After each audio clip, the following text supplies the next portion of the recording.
Throughout the ages, questions have been whispered in moments of longing, fear, devotion, and hope. Some were spoken aloud, some were prayed in silence, all were heard. The Oracle of Ages now begins to share their stories. These are not merely tales from distant centuries, they are reflections of the questions that still live within us. What if the thing I've been trying to protect is not mine to keep?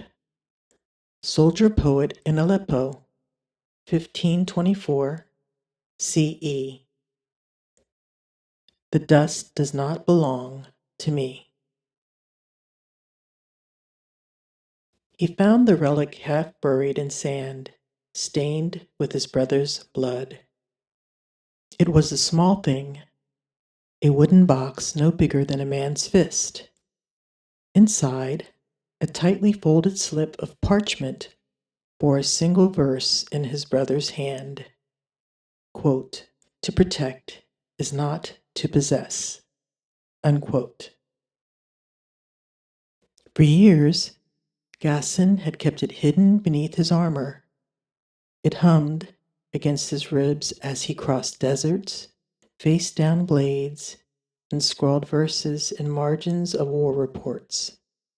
The other soldiers thought it a talisman, but he knew better. It was a question. He became its guardian, not just of the box, but of the silence it carried.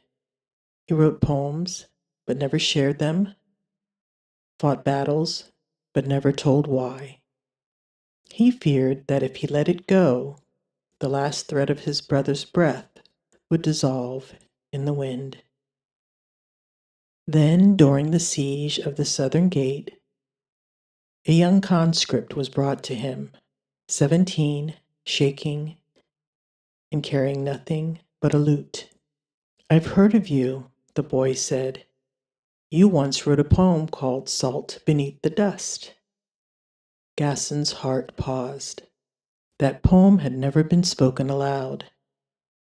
"I found it," the boy said, "carved into the wall of a ruined bathhouse." That night, Gasson sat by firelight and opened the box again. The parchment was still there, faded now, but the verse had shifted. He read it differently. To protect is not to possess. And something within him released. At dawn, he gave the box to the boy. "I was never meant to keep it," he said, "only to carry it until someone knew how to listen."